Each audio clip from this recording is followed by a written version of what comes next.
Plato's Cave is produced by Muckraker Media. You can find out more at muckrakermedia.org.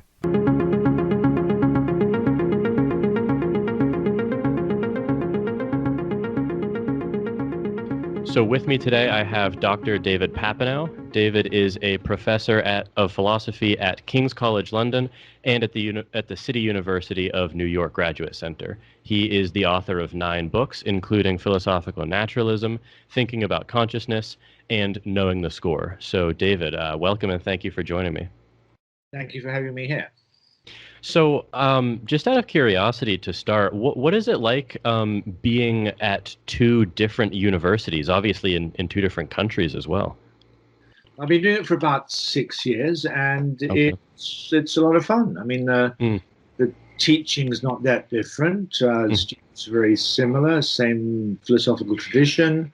In New York, it's a graduate center, so it's only PhD students and master students, and all the teaching is graduate seminars, and that's a lot of fun. It's kind of challenging. I mean, smart students, other faculty come and sit in the class, so that's a different kind of teaching than teaching undergraduates, but it's a nice change. I quite like the variation.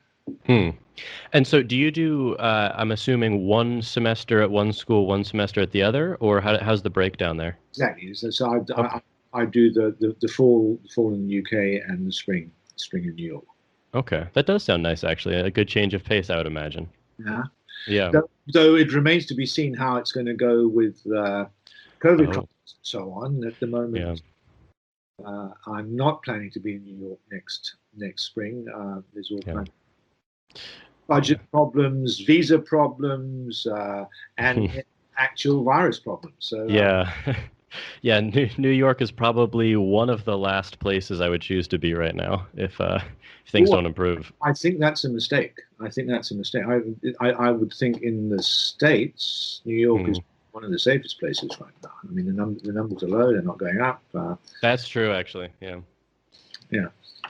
No, I think actually, you're right. That statement was more true maybe 3 months ago or something, but now you're probably right. So we have a bigger fish to fry, though. So you are hopefully going to help me understand your position on consciousness, and this has been sort of something that I've been diving into recently. Actually, the episode right before this one will be released with Bernardo Kastrup, who we spoke about this same topic, and he comes at it from a very different perspective than you, I think, and so I'm interested to kind of, after having that conversation, hear your thoughts. So just to start, if you could tell everyone what exactly we're talking about when we say consciousness. That's maybe a bit difficult, right? So there's the famous consciousness is it feels like something. It's like something for you, and I can't remember which philosophers quoted Louis Armstrong, but I mean, he said about somebody asked him what is jazz. He said, "Look, if you've got to ask, you're never going to know." And the philosopher said about consciousness, if you don't understand what it is for it to be like something for you to have kind of conscious feelings, well, if you don't understand that, you're never going to know. But it's easy enough to illustrate it. I mean, take the difference. I mean, here I am looking at the screen. I can look outside the window, and I'm visually conscious. And if I close my eyes, that aspect of my consciousness goes away. It ceases to be visually like something for me. Or if you're asleep, in fact, sleep is not such a good example. I don't know if you've had a general anesthetic recently. If you have a general anesthetic, when you wake up, it's kind of weird. And it's not necessarily weird because where am I? You know perfectly well you've woken up from general anesthetic. What's weird is that for the last 2 or 3 hours, nothing has been happening. Very different from falling asleep. When you're asleep, you're actually still, dreams are conscious. It's like something to have dreams. You're hearing noises, you're turning over. You're quite conscious when you're asleep. But when you have a general anesthetic, it all goes away. So that's what consciousness is. It's your kind of awareness. And it's the means by which you know what's going on around you. Yeah, I guess I tried to explain it. I had an online correspondence with someone, and I tried to put it in terms of consciousness is maybe, we could definitionally put it as, the quality of having different experiences, irrespective of what those experiences are like. So the fact that I'm kind of feeling a bit of cool air from the air conditioner next to me, but I can also feel kind of pressure on my seat. All of those are maybe we could call different, different experiences, but consciousness is the condition of having experience at all. Would you agree with that definition? Yeah. So, Okay. I mean, there's different ways of defining consciousness. You can say, are fish conscious? Are computers conscious? And then you're not asking what experiences they have, but Hmm. are they the kind of creature who has consciousness? And Yes. we sometimes talk about creature consciousness. I mean, are fish conscious? But I think the more basic idea is the idea of specific conscious experiences, specific episodes of consciousness, as when you feel a pain, you hear the air conditioner, the air feels cooler, or whatever. Those are specific conscious experiences, and I think we define creature consciousness in terms of that rather than the other way around. I mean, a creature is consciousness if it's the kind of creature that can have conscious experiences. Hmm. Hmm. And yeah, I guess another way to put it is Thomas Nagel's famous phrase, which you already used. What is it like to be something? And to illustrate this for listeners, presumably, if the example that Nagel uses is a bat. So if I were to trade places with a bat, that would be synonymous not with kind of the lights turning off, as you said, with general anesthesia, but it would be just a very different experience. So the quality of my experience would be radically different. I would sort of see, in scare quotes, with sonar, as opposed to vision, and I would have wings instead of arms, and the details of the experiences would all be different, but presumably, and we can get into this, but it would be not synonymous with sort of um, death or general anesthesia. No, sure. I mean, but that's just to say Hmm. that bats are conscious, Sure, sure. which is not something I think they are. But Hmm. Naples is concerned to argue from that premise, not to argue for that premise. He takes it as pretty obvious. Yes, yes. Bats are quite sophisticated mammals on the level of mice or rats or foxes, and surely they're conscious, so bats are conscious too. Nagel is more interested in the fact that there's a sense in which we don't know what it's like to be a bat. You said you'd kind of see Mm. sonar, but what's it like? Is that like seeing things like we see them, or is it like kind of hearing somehow because they're doing it via sonar? And Nagel's Mm.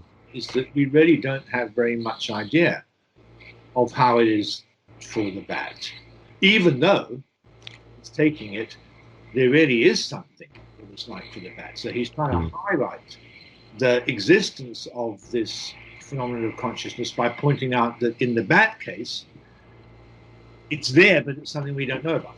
Hmm. And it really is a deeply strange question when you put it that way. To understand what it actually would be like to be a bat. Well, Um, but Nagel's real point is that even after you know everything there is to know about mm. the workings of a bat from a scientific point of view, you might be an expert on bat physiology and echolocation and the computational theory of bat navigation and so on. And Nagel says you still won't know what it's like to be a bat. Mm. And the kind of conclusion he's trying to edge towards there is that your being conscious, whether you're a human being or a bat, Mm. is something extra to the way you are physically.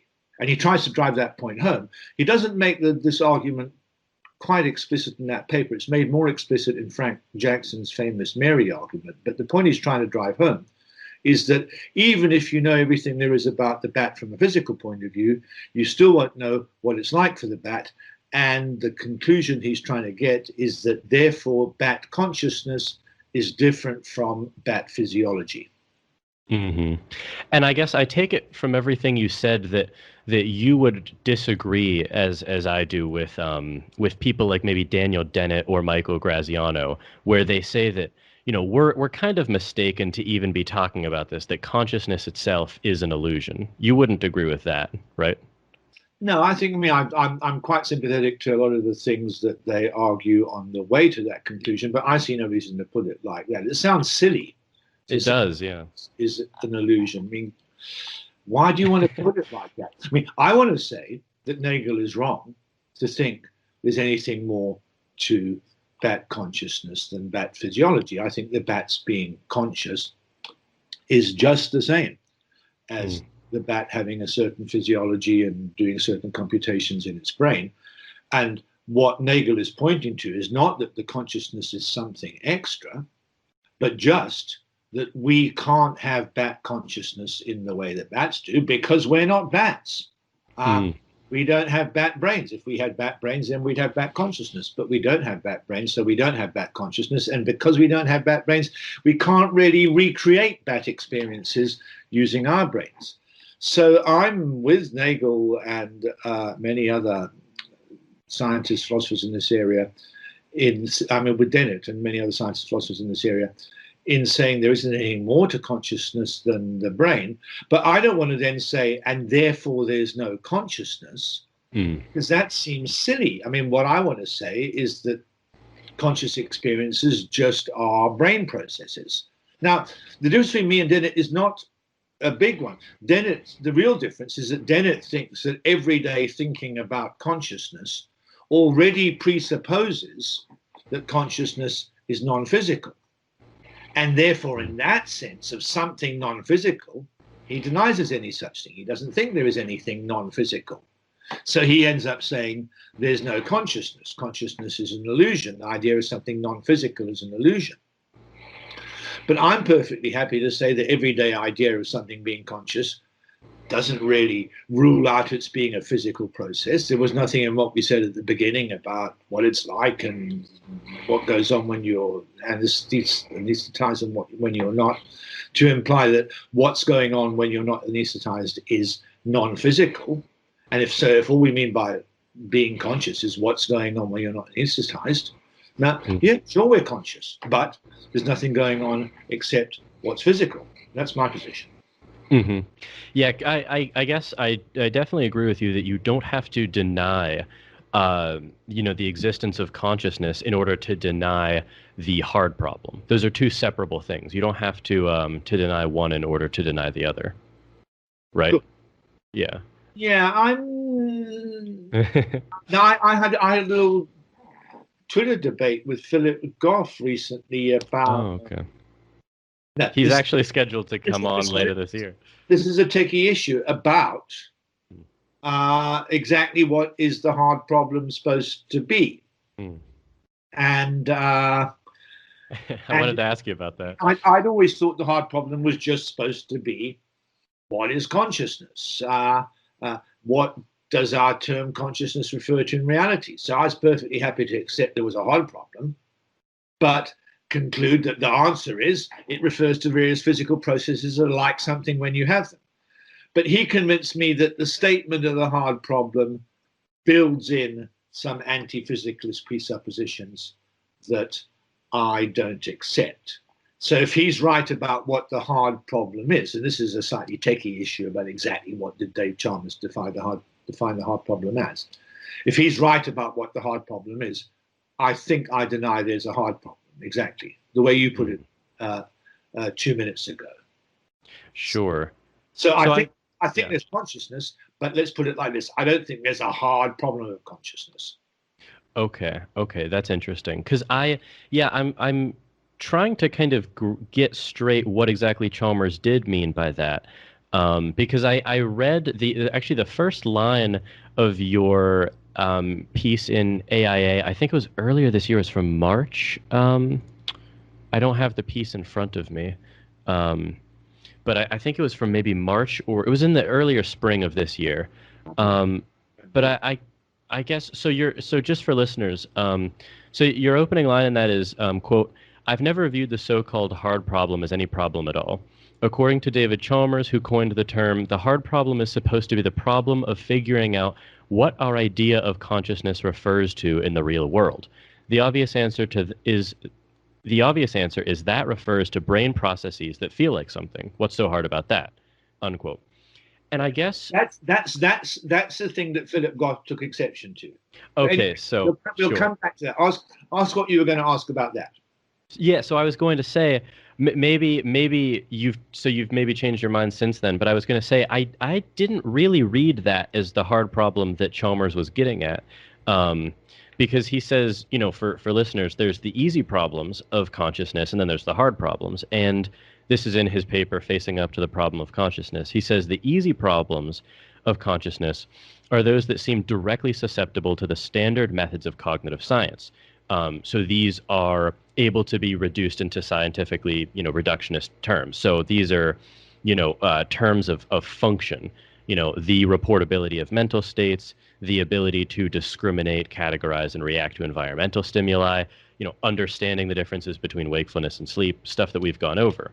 But he says that the hard problem, he says, quote, the really hard problem of consciousness is the problem of experience. The question of how it is that these systems are subjects of experience is perplexing. Why is it that when cognitive systems engage in visual and auditory information processing, we have visual and auditory experience? So I take that as him sort of, I don't know if the zombie argument or the zombie problem came before or after him, but it seems like he's sort of tabling that problem of saying, the really hard problem is why experience needs to come along for the ride, basically. Why couldn't we have all of these functions without any experience? When you're asking that, mm-hmm. Why does experience come along from the ride? Mm-hmm. You're presupposing, I would say, mm-hmm. that the physical processes are one thing and the conscious experiences is something extra. You're presupposing that it's possible we have a being who had all the physical stuff and not the experiences. And so you're already presupposing there's two things there. Let me give you an analogy. Suppose somebody said, I don't understand why Tony Curtis is there whenever Bernie Schwartz is there. and I say, no, look, in my view, there's one person. Come on, there's just one person. And you say, I don't quite understand. So you're saying that every time Bernie Schwartz is there, Tony Curtis comes along for the ride? I said, no, you put it like that, you're presupposing there's two people. You're presupposing they could come apart. And then you're wondering why they go together. But if there's only one person, there isn't any question of why do they not come apart. They couldn't come apart. There's just one person. And I think, having a pain and having your C fibers firing is just the same thing. There's no possibility of one without the other. Now, when you said it, you said, why does visual experience come along for the ride? Mm-hmm. That's presupposing they're two different things. The quotes you read out from Dave Chalmers there did not yet presuppose that. It just said, why is there visual experience? Explain why there's visual experience. Well, one answer is just, visual experience just is certain activities in the visual cortex, nothing more. So why there's visual experience is because there's certain activities in the visual cortex. The exchange I had with Philip Goff after I published that article, he pointed to other passages than the one you quoted in that paper, where clearly Chalmers is setting up the hard problem on the assumption that zombies are possible, that experience is something separate from brain processes. And if that's what's presupposed by the hard problem, I reject the presupposition. I deny there's a hard problem. If the hard problem is just, why is there visual experience in me now? I don't reject that question, but I think it's a perfectly sufficient answer to say there's certain activities in my visual cortex. That's what experiences are. Okay. So I I guess then, so are you denying the sort of conceivability of a zombie where, you can have the same mechanisms, physical mechanisms, but not have any experience then? You're saying that just in this world, in this universe, that's just not even possible, right? So one has to be careful here. Okay. I don't deny the conceivability of a zombie. Okay. I don't deny the conceivability of Bernie Schwartz not being in the same place as Tony Curtis. Imagine somebody who grew up with Bernie Schwartz. He'd seen the movies with Tony Curtis. He looked very different when he was a kid. He hadn't put the two things together. That guy will not just conceive that Tony Curtis and Bernie Schwartz are in different places. He'll believe they're in different places. It's perfectly conceivable that they come apart. Mm-hmm. But what he's conceiving is not, in fact, possible. Okay. Okay. For Tony Curtis to be somewhere Bernie Schwartz isn't. There's just the same person, right? So I think we have two different ways of thinking. So if I say, look, there's a certain, I have the experience of seeing something red, and now look, there's somebody who's got a certain activity phi and V4 in their visual cortex. Those are certainly two different names, and you can conceive. You mightn't know. It's a matter of scientific discovery that seeing something red is the same as phi and V4. So it's conceivable. The scientists, they haven't done the experiments yet. They can see phi and V4. They know about PC red. Are they the same thing? Maybe they're not. Maybe that's seeing green. So they're conceiving that it's not the case. But in fact, it is the case that those are the same thing, seeing red and that activity in V4. And so zombies are conceivable, but they're not possible. Okay. No, I that makes sense to me. So I guess, yeah, you're admitting that they are conceivable, but then the conceivability just it doesn't move any intuitions for you. Basically, it's what's possible that matters, not what's conceivable. Look, after I discovered that Tony Curtis was Bernie Schwartz, I mean, an ignorant person, or somebody who's positively in error, they can conceive or believe that they're not the same person. But now I've discovered that they are the same person. And now you ask me, well, now imagine that Bernie's in the room, but Tony's not. And I'll say, hang on, what are you asking me to imagine, right? There's only one person. What am I supposed to be imagining? I mean, we can cook up some story about imagine, different films, it's the same or something. But once you know they're the same thing, it's not a matter of intuition, really. It's a matter of there's no room left in my space of possibilities for the two things to come apart. Okay, so that's what we ought to think about consciousness. So I guess so conceptually for me, maybe I do believe that the experience of something and then the physical, causation or correlation of it are two separate things. I'm sure you do.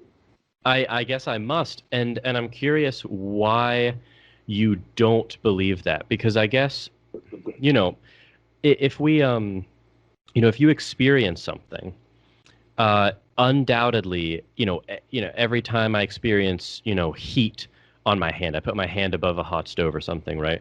That undoubtedly every time is going to be caused by some physical, mechanisms. But you can still think they're different things, and then you're on the other side from me. I mean, yeah, you can think that there's a perfectly close correlation in the signals coming in your arm, certain nociceptive specific neurons in your brain firing off, and that you'll feel a pain when and only when you have that neural activity. But you can still think that they're separate things. One is the neural activity, and then there's this extra thing, which in principle, think of zombies, doesn't have to be there.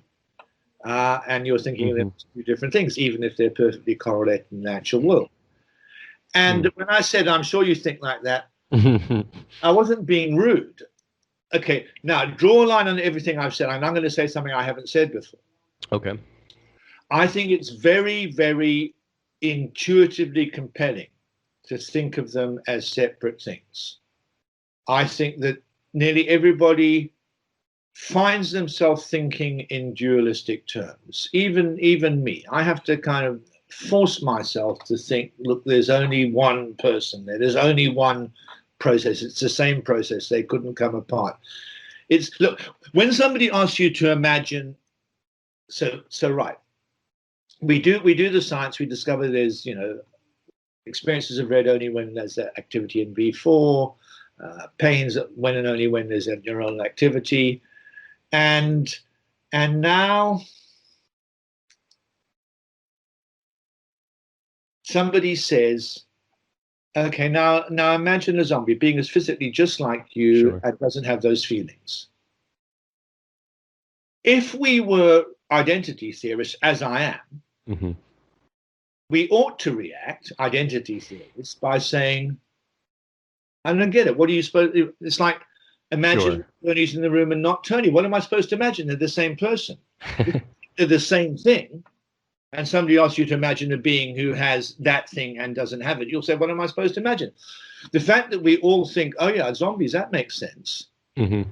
To the extent you think zombies make sense, you're already thinking of the pains and the neural activity as different things. If you think zombies make sense, after all the scientific evidence, you're still thinking of different things. So you ask me, why am I resistant to this absolutely natural and indeed compelling thought?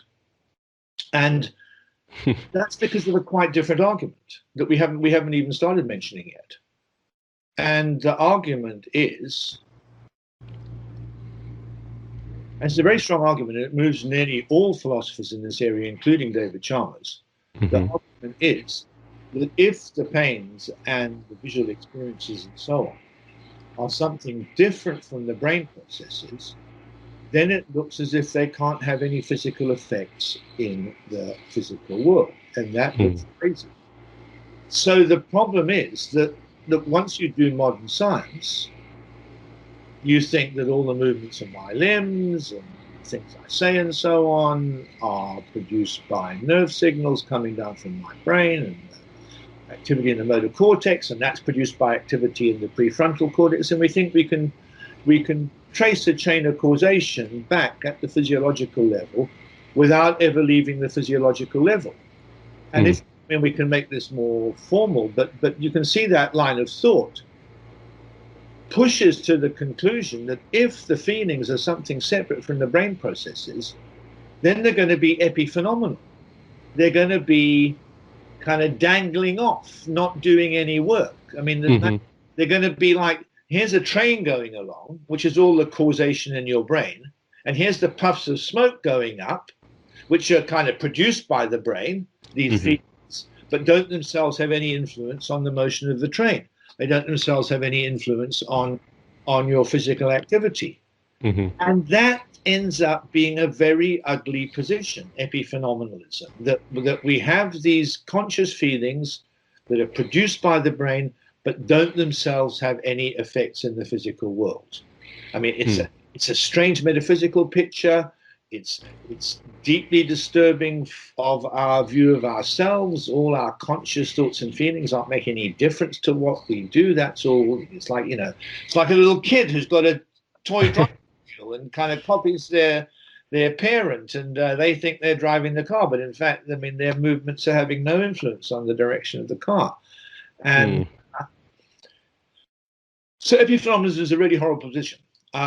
And so if you want to think that your conscious mental events have an influence on your bodily movements and on the physical world beyond, then you'd better push those conscious mental events down into the physical world and identify them with the physical processes. Then they can be efficacious again. Then they can have an influence, but they're going to have an influence insofar as they're one and the same as the physical processes. Now, that's a very powerful line of argument, and it makes simple-minded dualism, that there's the physical processes and in addition there's the conscious feelings, very unattractive. Now, in fact, there's a I mean, I should mention, and you're going to be talking to Philip Groff and other people in this business, is a kind of people who are interested in these metaphysical issues. There's the third way. It's called Rossinian monism. It leads plausibly to panpsychism, which is a way of somehow simultaneously respecting the idea that conscious feelings transcend science, yet nevertheless aren't outside the physiological processes that give rise to bodily movements. And so Rossinian monism and panpsychism are an attempt to square the circle.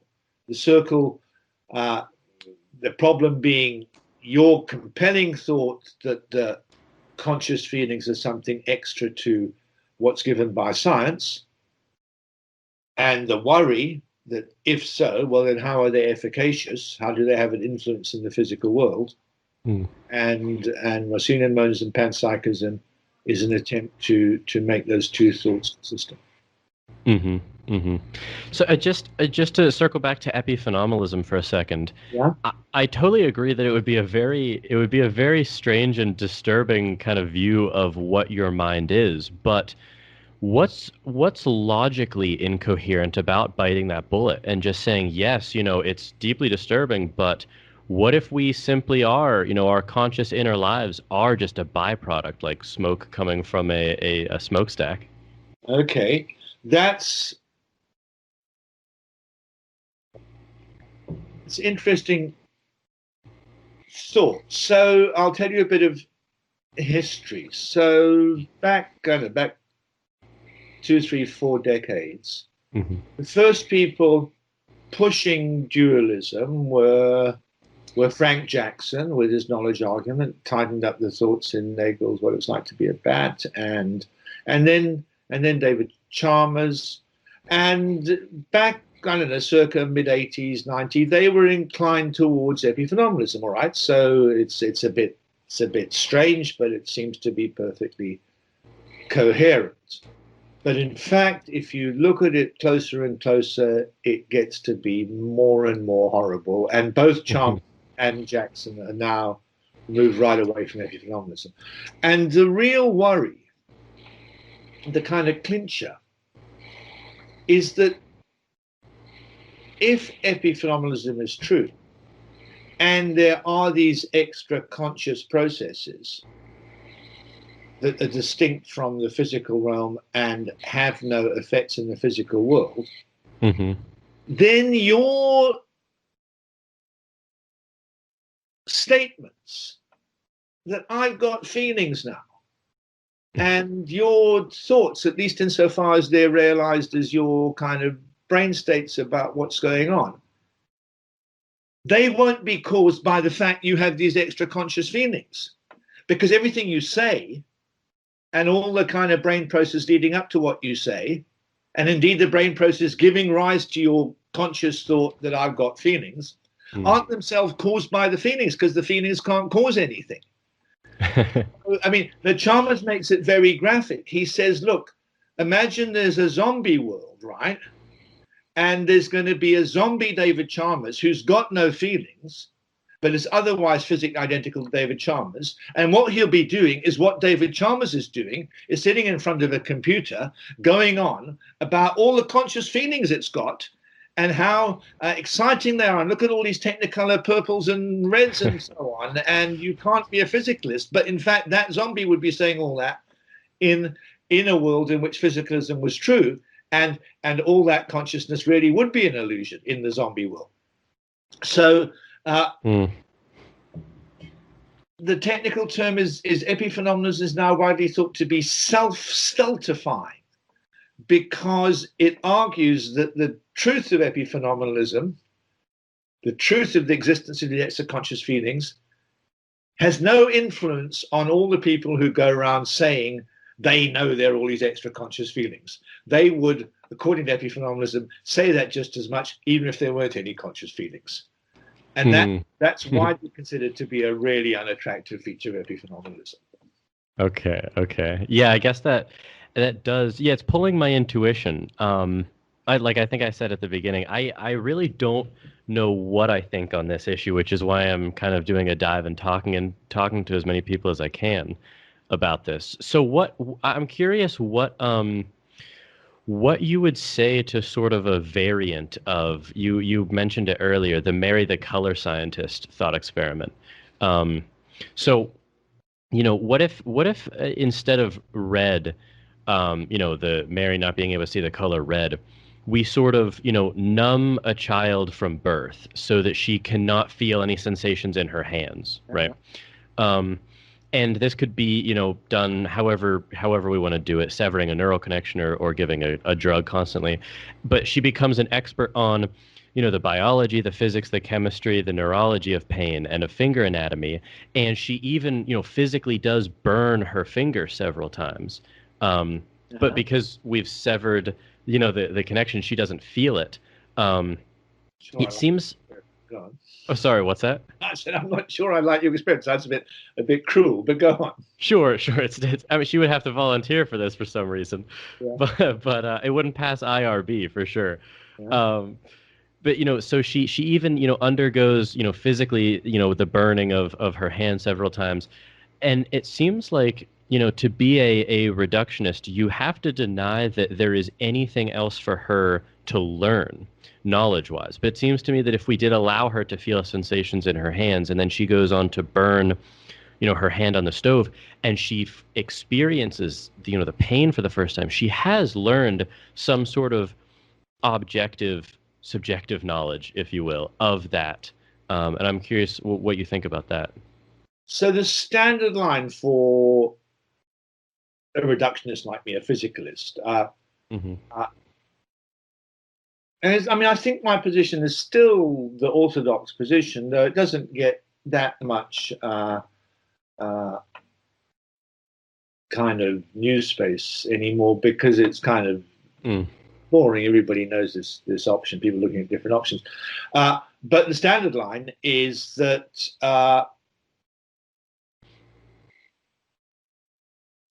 she can now think about the experiences she always knew about in a new way. So Mary acquires a way of thinking about red experience. Kind of, she can now recreate an imagination. She can recognize it again when she sees it. When she couldn't before, she'd never had any red experiences. And your kid never had any hand pains. They knew all about hand pains and so on, but they'd never had them. Now they had them. They can think about them, as it were, from the inside. The standard physicalist just said these are two concepts for the same thing. So there's a sense in which Mary has new information. She knows that ripe tomatoes cause this experience, when before she just knew that ripe tomatoes caused such and such activity in V4. But this experience and that activity in V4, they're just the same thing. So look, it's like, so I don't know that Tony Curtis and Bernie Schwartz are the same person, right? And I tell you, A, Tony Curtis is in the next room, and B, Bernie Schwartz is in the next room, right? Is the second thing an extra item of information? Do you know something that you didn't know before? I mean, a sense is, well, I mean, if you hadn't, you're perfectly competent with both the statement, both the names. Tony Curtis is a star. Bernie Schwartz, kid you grew up with. Now you're told Tony Curtis is in the next room. You're all excited, and I say and Bernie Schwartz is in the next room. You say, goodness, I mean that too, right? So from your point of view, this is an extra item of information, right? So there's a sense in which you know something you didn't know before. But does that show that there's two people in the next room? Certainly not. No. Does it show that in addition to the person you already knew to be in the room, there's another person in the room? No. So that's what the a posteriori physicalist says about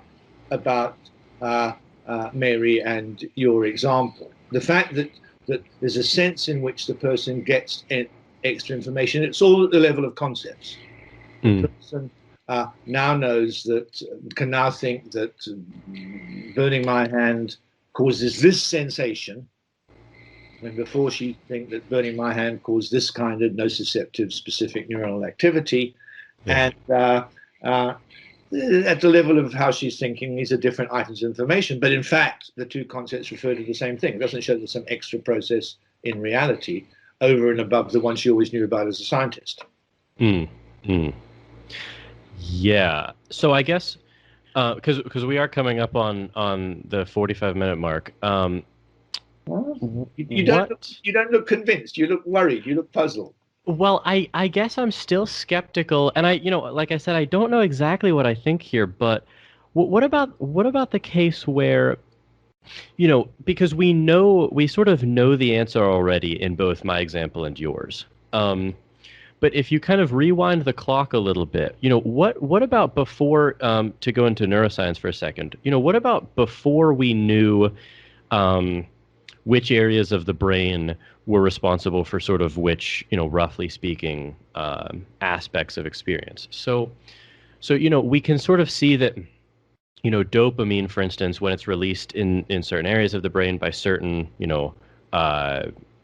mechanisms, it creates, the experience of sort of pleasure, right? And it doesn't create, rage or pain or frustration. It doesn't create any of those experiences.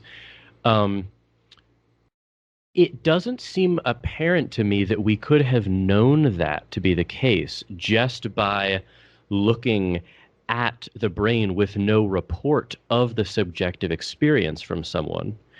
So I don't understand maybe how we would do, how the science of consciousness is really moved forward besides verification of the first person experience. And that, to my eye, and I could be mistaken about this, seems to point that experiences and then their physical correlates really, possibly are, I don't know ontologically if they're two separate things, but at least it doesn't seem like they're exactly the same. I'm not sure. I don't really know what I think about that. I think the orthodox, say, posterior physicalists will just say the same thing. Sure, you've got a kind of pre-physiological concept of a certain entity that you recognize by introspection, and that's our kind of initial hold on it.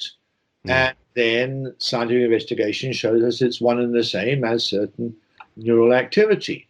And so, look, I mean, the analogy isn't perfect, but look, I mean, I can recognize gold by its color, and it's really heavy, and then we do the science. We discover it's atomic number 79, and anything with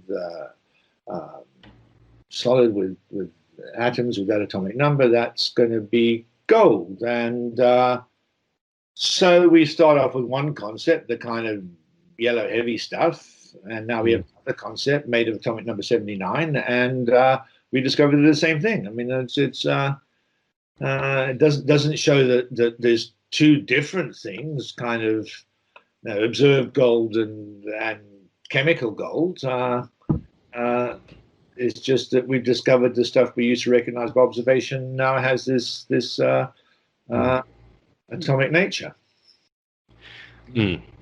Is there any way, I guess, on any theory's account, whether it's yours or someone like, Goff's or Chalmers, that we would ever have any sort of empirical evidence for this?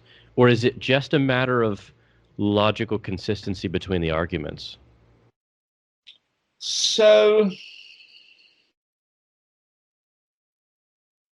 I say that there's empirical evidence for the identity theory in the form of that causal argument. You can't be an epiphenomenalist consistently with recognizing. You can't look. Let's look at the options, right? Okay. So there's physicalism of my kind. It's just one thing, right? There's old-fashioned Cartesian dualism. There's two things, and the mind affects the brain. And then there's epiphenomenalism. And look, maybe there's some other options we aren't mentioning because we haven't talked about them. Panpsychism. Sure. But if you look at Cartesian dualism, that Mm-hmm. presupposes that there's some physical events in the pineal gland, movements of my body, that don't have a physical cause, only have a mental cause. Mm. I take that to be knocked out by the evidence supporting modern science. Modern science has looked around at all kinds of movements of molecules in all kinds of situations, and it doesn't think there are any kind of sui generis mental forces outside electrical and chemical forces. I mean, Sure. in the 50s, people figured out the workings of nerve cells, and at that point, people really didn't take Cartesian dualism, interactive dualism seriously. Mm-hmm. Issue with physicalism and epiphenomenalism. And the truth is, epiphenomenalism is a metaphysically really weird, ugly position. At that point, there isn't really an empirical argument anymore, but even in science, you eventually get left that the evidence leaves you with one nice, neat theory, and then some completely weird Rube Goldbergish theory. At that point, the scientists opt for the simple theory. So, and I think so far, you would find that Chalmers and Philip Goff would agree with me. They don't want to be epiphenomenalists. It's just too ugly a theory. So they explore this kind of Russellian view, which is kind of half physicalist, really. We haven't talked. You'd have to wait till you get Dave Chalmers. But leaving that to one side, the question is, do you need to look beyond ordinary, straightforward, a posteriori physicalism, the line I've been pushing here? Mm-hmm. And the truth is, many people want to resist it because they feel so strongly intuitively that surely they've got a strong intuition that the conscious feeling is separate from the physical brain. I think that that's just a feeling, an intuition. There's an interesting psychological, anthropological question. Why do people have that strong feeling of dualism? But that seems to me a psychological question and probably can be answered. In fact, many psychologists and cultural anthropologists are curious about intuitive dualism. What's the reason that so many people think in dualistic terms? And I think that's a serious question. But the fact that people think intuitively in dualistic terms, that's not yet an argument against physicalism. It's just a sociological phenomenon. Now, many people do think that there are arguments, a zombie argument. The zombie argument needs more premises than we've talked about here. But I worry that the people think the zombie argument is a strong argument, and therefore we need to move beyond just simple physicalism, largely because they got the strong intuition. And intuition shouldn't carry any weight in philosophy. We need arguments. Yeah, I definitely agree with that. Maybe I'll stop there. Yeah. No, don't let yourself be jerked around by intuitions. Yes, I definitely agree with that. And you know, that's why I'm, you know, trying to talk with a wide range of people on this, is because, you know, after reading, you know, some of these introductory papers, you know, by Chalmers and by Nagel, I don't want to trust my intuitions. Because as you pointed out, I don't think they're a very good guide. But David, thank you so much for doing this. Before we end, please tell people where they can find out more about your work on this. And I know you've written on a broad range of topics. So what would I recommend on this? Well, I wrote Thinking About Consciousness, but that was back in 2002. A little book with cartoons, with illustrated book introducing consciousness. But I've got a new book coming out. I just sent it off to the publisher. He just told me it should be out in May. And that's in this line of business. It's called The Metaphysics of Sensory Experience. It's about what's really going on when we have sensory experience. So, okay. If people want to hear more about what I've been saying, just go to my website. There's a lot of material there, and there's a few papers under the heading of consciousness under writings. So, davidpapineau.co.uk. Excellent. And I'll leave the links to all of these things in the description below for people. I very much look forward to that new book. I want to read it, and I really want to continue thinking about this. So thank you again for being one of the many voices I want to speak with about this. It was really informative. Not at all, not at all. I hope it all becomes clear and you find your way to the truth. I hope so as well. Thanks a lot. Yeah, thank you, David. Take care. You too. Bye. Okay, well, I hope you enjoyed that episode. I definitely did, even though it may have seemed like I had a bit of a consternation or confusion during the episode. I think David gave me a lot to think about, especially if you, like myself, obviously, listened to the last episode. And if you've been following, my other show, That's BS, more of a discussion-based show, but on episodes 97 and 99, we covered this topic as well. And to be honest, I've sort of had my intuitions pulled a lot of different ways at this point. And I think I really want to do sort of maybe a solo or maybe with one other person, just sit down and kind of go over all of the arguments put forth and evaluate all of them. Because to be honest, this is a really complicated topic. And like David said, we shouldn't trust our intuitions at all. We should give no credence to them on this topic especially, and I totally agree with that. So I want to continue thinking about it, and I'm obviously very grateful to David for coming on the show and really kind of pushing back against some of my intuitions that I might have about this. So if you also found this episode valuable, you can support my work at patreon.com/Jordan Myers. You can also support me in non-monetary ways by rating the show on Apple Podcasts or sharing it on Twitter or social media. You can like this video on YouTube and subscribe to either the YouTube feed or your RSS feed. You can discuss anything about this on your own show and link back to it. Or you can connect me with guests or recommend topics to cover. You can get in contact with me at platoscavepodcast@gmail.com. You can follow me on Twitter at Jordan_C_Myers. And of course, all of this will be in the description below. And of course, as always, thank you for listening and keep struggling to escape the cave. Plato's Cave is produced by Muckraker Media. You can find out more at muckrakermedia.org.